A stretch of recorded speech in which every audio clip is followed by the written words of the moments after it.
Your eyes do not open, for you have no eyelids. They are simply open now. You do not know how long you were asleep, but the lights in the bathroom are off.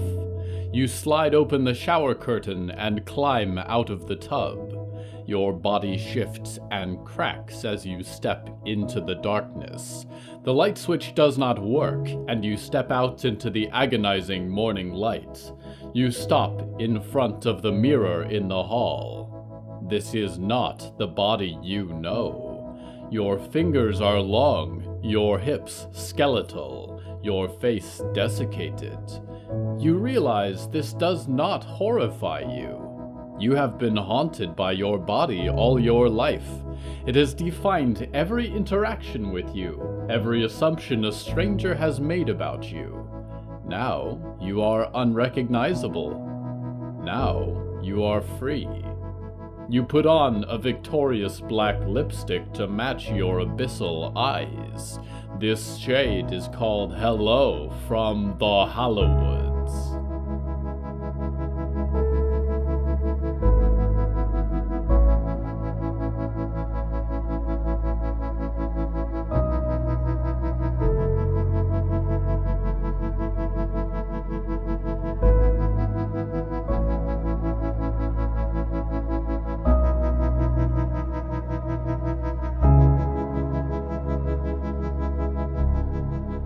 Right now, I'm sitting in a rich velvet armchair. It is the same color as the curtains that bleed across the windows, and matches the coat that hangs by the door. A dim fire burns, fighting the chill spring morning. The scarlet light reflects on ivory crosses that hang on the walls, the gold trim of ancient books, and the centerpiece that sits on the dining table. A mummified human hand, wrapped in silver. The theme of tonight's episode is bones.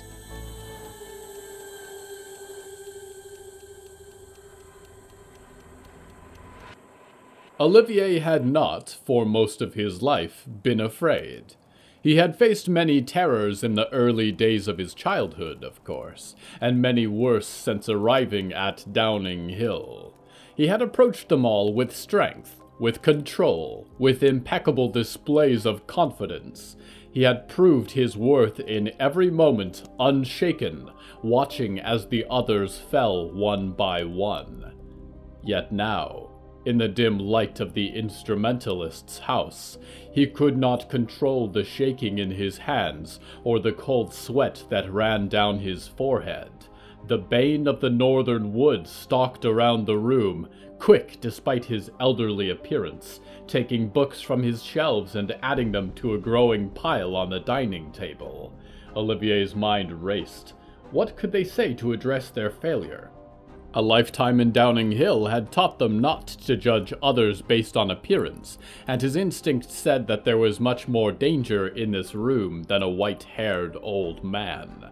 The deaths that were attributed to this person were uncounted and gruesome. An old master of torture, studious in the pursuit of pain. His inventiveness had impressed the director herself, and Olivier, feeling powerless for the first time in his life, trembled to think of his own fate. The old man sprung towards Olivier, a small picture frame in hand. He placed it carefully on the table. "This was the girl you saw?"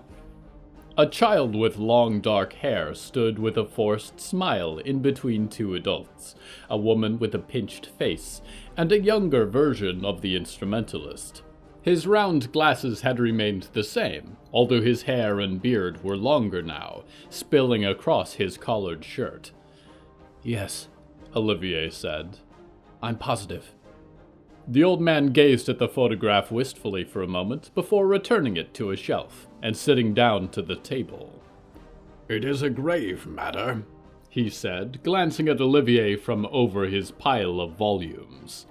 "My daughter's spirit has become untethered from its instrument, a grand piano.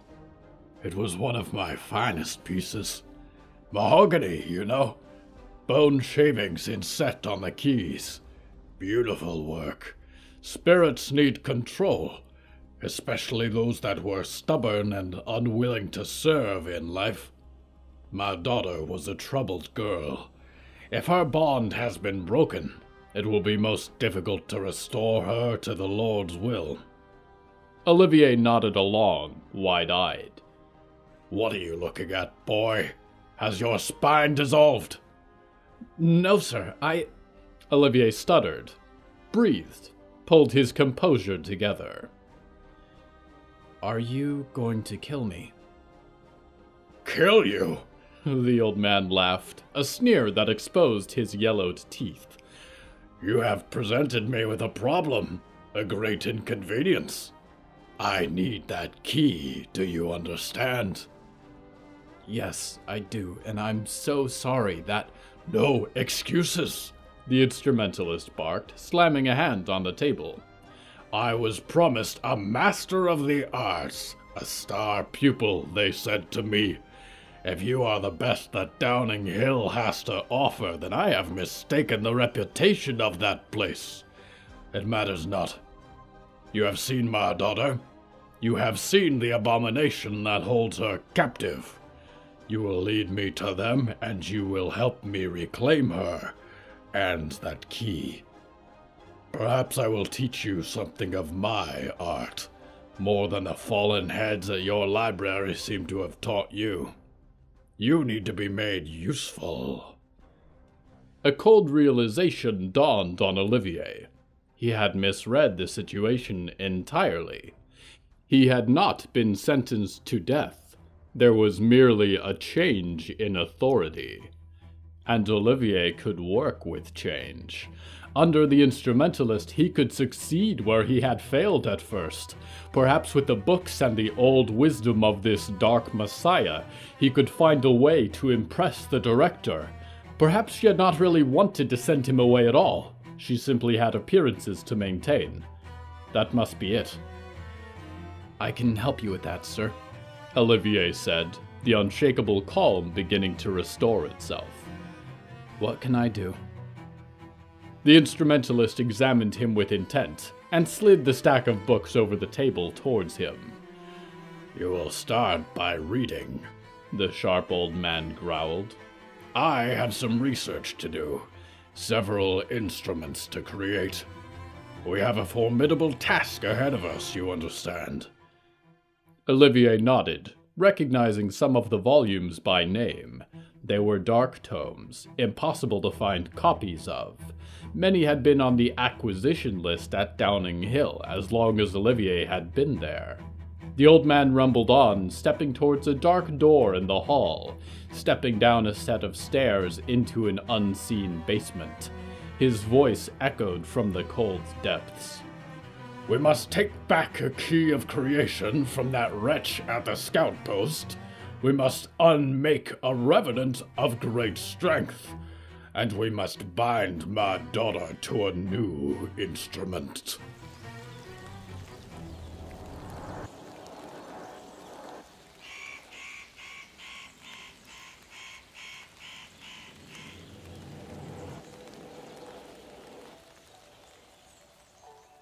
The Skeleton Park was originally a graveyard far south of the Hallowoods. Children would play in the grass among the headstones, but the graves were shallow, and dreadful things washed up after each fresh rain. Eventually the exposed corpses were moved and the headstones carried away, but the park and its unknown denizens beneath remained. Then the black rains fell, and the Skeleton Park began to wake. One brisk afternoon in October, the park began to shake, driving the children from its wooden castles and merry-go-rounds. Then the park was rising into the air, a great mass of bones and stones and dangling swing sets. Today, the Skeleton Park is one of several destinations in the Hallowoods that frequently change location, and it wanders through the woods to settle in empty fields and solitary bogs. Children are not allowed to run, scream, laugh, or play at the Skeleton Park, unless, of course, you want to be rid of them. We go now to one who was never a child.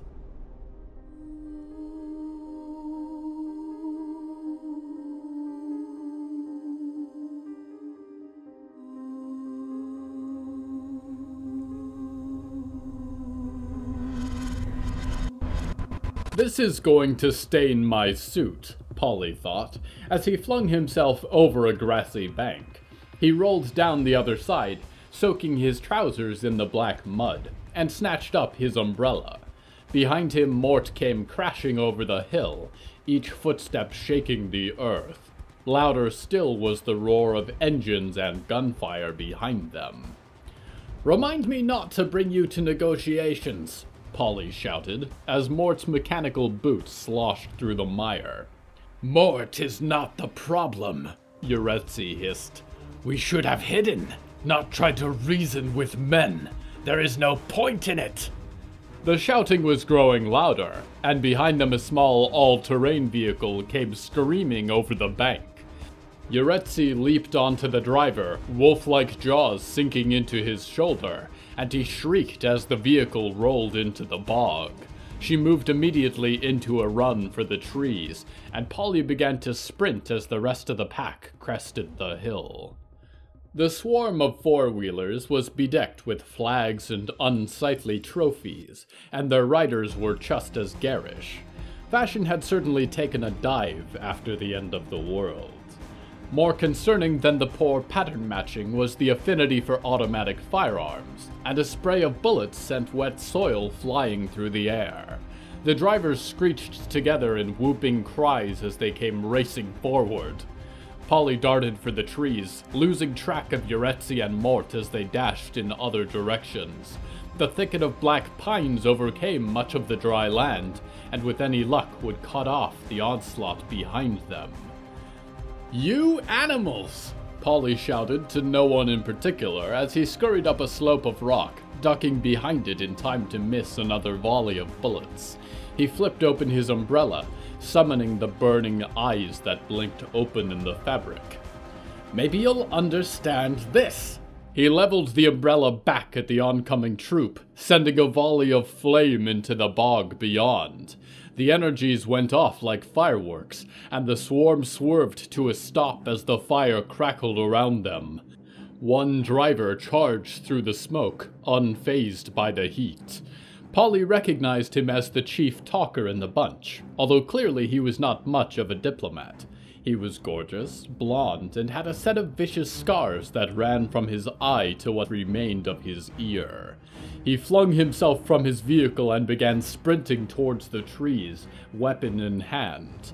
Polly did not linger any longer, disappearing into the pines. The needles pulled at the satin threads of his jacket, and he fought to keep moving through the branches. He emerged into lighter vegetation on the other side of the woods. There was muffled fire and shouting from somewhere in the distance, and Polly spun around, opening his umbrella and spinning it in his hands, ready to unleash another torrent at anything that crossed through the wall of trees. He began to mutter fiery directives as something large burst through the branches, but a flash of red chrome told him it was Mort. The sounds were dying out now, perhaps as the hunters gave up and returned to their vehicles and their petty lives in the wilderness. "Why are those people so mean?" Mort asked in anguish. The dead seagull that seemed to haunt him came fluttering down out of the air, landing on his shoulder. It glared at Polly with a pale white eye. "People like that," Polly breathed, not daring to examine the state of his outfit, "are the reason this world has been retired. Now, let's get moving before they decide to come back." Polly oriented himself. The object of his mission was still a far ways off, but looming closer each day. Polly imagined it might be an unpleasant business. He looked behind him to find Mort, still standing uncomfortably near the trees. "Well?"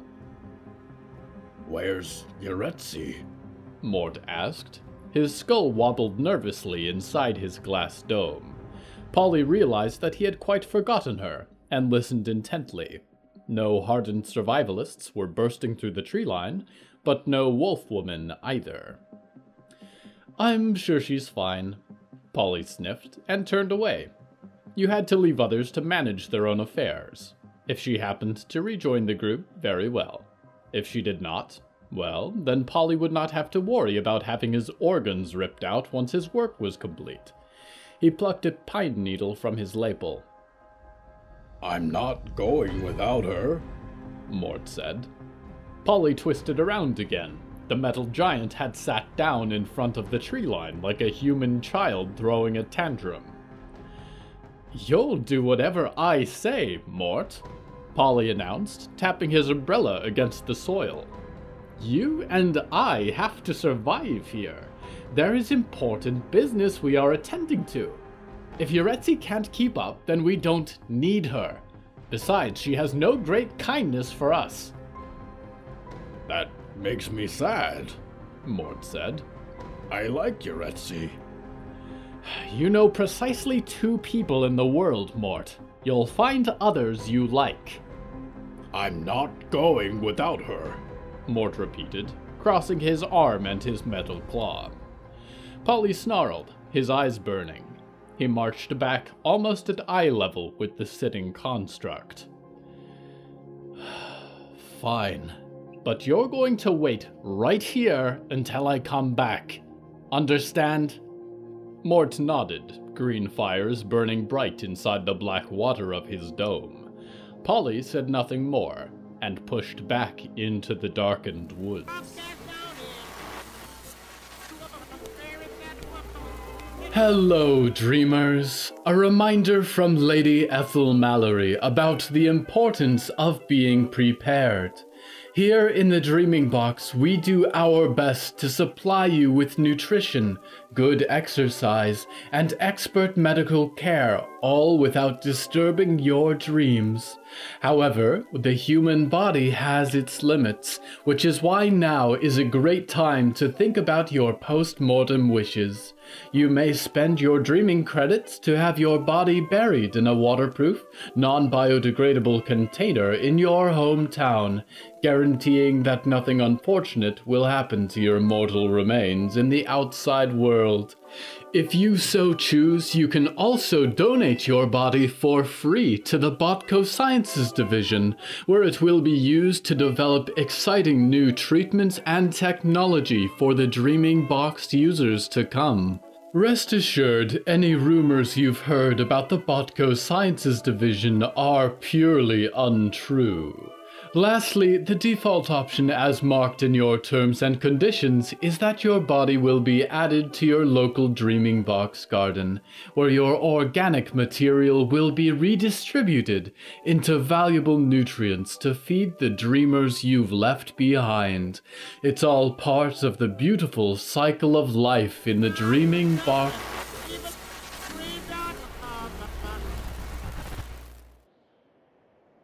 I would prefer to die a natural death.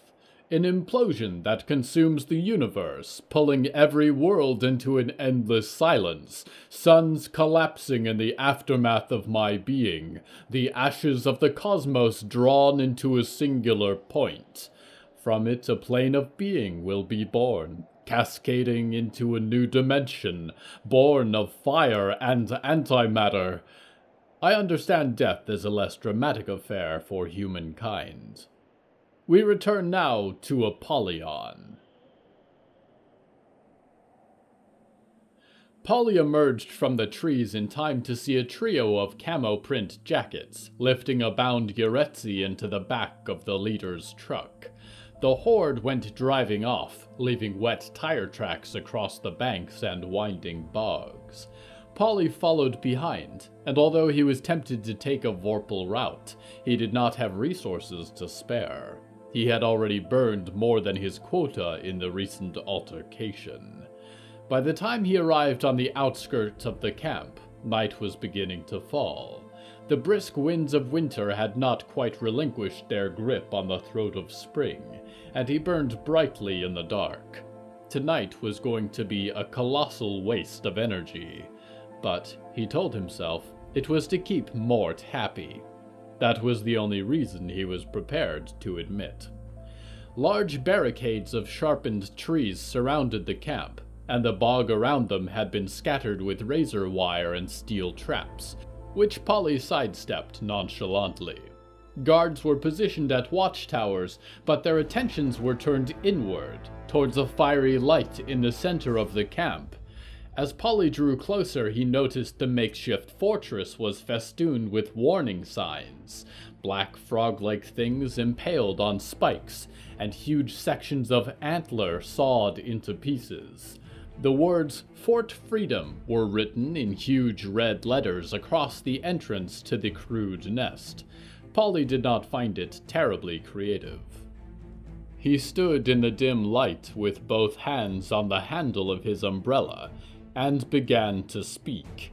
It was an official form, a request for resources, a proposal with justified ends and means. He knew that nobody reviewed these things anyways. Space folded around Polly, and for a moment he remembered what it was like to be well and truly free, a thought in an endless void, a business entity in a universe of chaos. The stars stretched into cyclical patterns, and the night enveloped him. He emerged into the light of a great bonfire, blazing in the center of a ramshackle collection of houses. A crowd cheered and roared with cruel obscenities, surrounding what appeared to be a large pit, surrounded with curious bones, skulls with sharp teeth and too many eye sockets. Polly slipped in with the bystanders, hoping he would blend in enough in the dim firelight. He sensed his umbrella was drawing scattered glances. Gunmen at the edge had their weapons trained on something beneath, in the pit. As he stepped closer, he realized it was Yehezkel. "We have a new contestant tonight," a small man with crooked teeth was screaming. "Brought in on patrol today by our very own Rick Rounds." Polly arrived close to the edge of the pit and realized the cheering audience was turning towards him, applauding. He turned around to see the blond man winding back. "Howdy," he said, and threw his fist into Polly's jaw. The moment seemed to slow as Polly absorbed the impact. He had forgotten this aspect of having a physical form. Pain. The world was all stars for a moment, and he was falling, plummeting into darkness. He collided with the mud bottom of the pit, and Yehezkel bounded over to him, standing up over him protectively as the weapons trained down. "Nice of you to drop by," hollered Rick, plucking up Polly's umbrella from the ground, flipping it in his hands. "Folks, we got 2 contestants tonight, and I'd say both have a fair fighting chance. Let's get this game started. Buck, would you do the honors?" A round of wild screams went up from the crowd as Polly tried to sit up. Stars swirled in his vision, and he realized his disguise was fading. His eyes were burning, and his horns were probably showing. He glanced at Yehezkel. She was seeing him like this too. Uncomposed, undignified. He began to think the day could not get worse, but reconsidered as the small man on the platform above threw a winch, and a large grate began to rise from a cavity beneath it. Yehezkel roared at the guards above, who kept their sights trained on her. Polly pulled himself to his feet, his world spinning hard from the impact. This simply would not do. As the gate rose off the ground, a black spike the size of a tree came prodding beneath it, and as it rose completely, a massive creature emerged into the red light. It was a bird, or once had been. It was wrapped in a storm of black and blue feathers, with a long snake-like neck, flashing a massive sharp beak like a harpoon. Lizard-like green eyes were trained on Yehezkel, and it began to rise on stilted legs, croaking like a champion. It flapped huge wings, and Polly realized its feathers had been clipped. "Frog sticker!" Rick announced, and an uproar from the audience followed as they cast stones into the pit. The bird came stalking towards them, calculating. Polly rolled to his feet, grabbing Yerro by her huge clawed hand, and whispered. There was a flash of red light as the bird made a precise strike, needle-like beak stabbing to impale Yerro, but Polly was faster, and as the stars collapsed around them, Polly pulled her into the nothingness between worlds. They emerged into the quiet night in front of Mort, who was still sitting patiently. Polly gasped in the mud, clutching at his head. Yerro glanced around, ready for a fight, but her wolf features began to retreat as she realized they were safe. You came back, she said, looming over Polly despite her small height. Why did you come back? Hello, Yerro, Mort beamed, rocking happily. Polly laid in the grass and closed his eyes. His suit was ruined for sure, and he had lost his good umbrella. This was turning out to be a most regrettable venture indeed.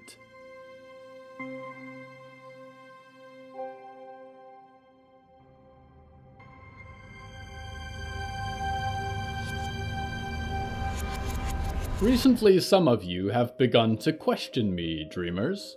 Nickignick, you say, I didn't mind these awful dreams when you first began, but I hate the direction it's going, if there is a direction at all. Please let me return to more pleasant slumberings. Do you forget who I am, dreamers? I am your loyal host. I am 100 eyes in the dark. I am here when you wake up in the middle of the night because you sensed that something terrible was watching you. I am not here to stop your terror. I am only here so that you are not alone to face it. I can do nothing to change the truth, and the truth is an awful thing. Shut me out if you wish. Ignore the black pines you see as you close your eyes. Struggle to forget names like Graves and Reed and Maidstone. It will not change the end that awaits you, and all that I seek to give you, you will have squandered. We go now to a byproduct of my mistakes.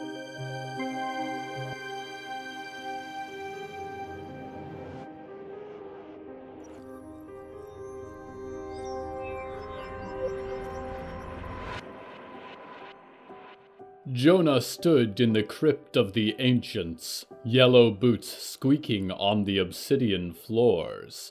He had never been much of one for reading. His father had always made it seem like a chore rather than an escape. He was fascinated now, though, by the story imprinted on the walls of the shrine. The strange world outside spun slowly, black skies filled with green fire and strange melodies. It was the longest he had ever spent in this realm, this caustic world between life and death.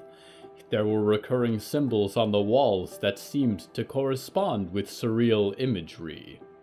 The artist seemed to like eyes, there were a lot of those. Contorted forms and tentacles were common themes. Jonah saw similarities in the creatures he had been dredging up from the ocean all his life. He was beginning to piece a story together, although he could not possibly understand the intricacies, the nuances. How ironic that he was being watched by the very thing he struggled to understand, the very object of all the eyes he counted upon the walls. What could a human know of real love, of cosmic grief? No human has experienced a tragedy that lasted more than a moment, no suffering that did not fade into eternity, unremembered and unmourned. Jonah has no idea what he is looking at, the collision of powers that birthed this place, the sanctity of the grave on which he stands. It was the least I could do. Does the Lord of Life and Death deserve to rest on a world of mud like an animal? Does he deserve to be destroyed for doing what he was born to do? There was nothing in the universe like him. nothing in an infinity of existence, and now he is gone, and there will never be another. I mourn him in the starless night. I mourn the void in all that is that he left behind. How overjoyed I was to find that his work survived, that a semblance of his creativity and his joy and his darkness lived on.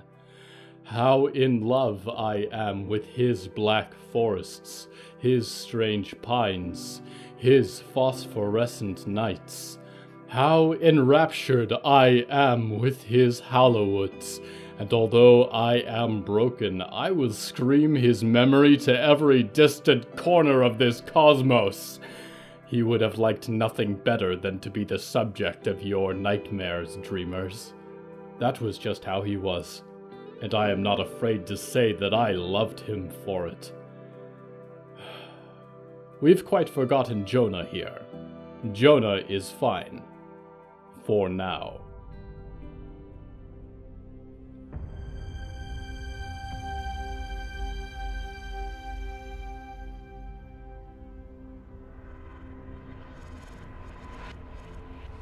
Bones.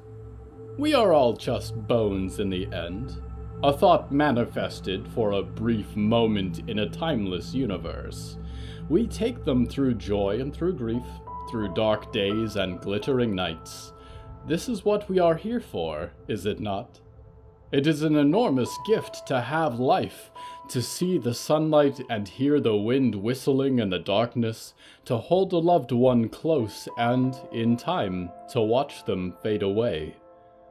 What else are we here for? Why else have we been given these forms of antimatter and flesh and bone?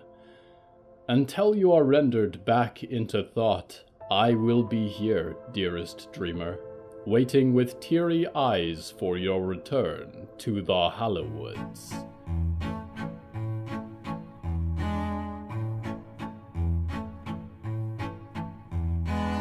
Hello from the Hallowoods is written and produced by William A. Wellman. Hello, that's me.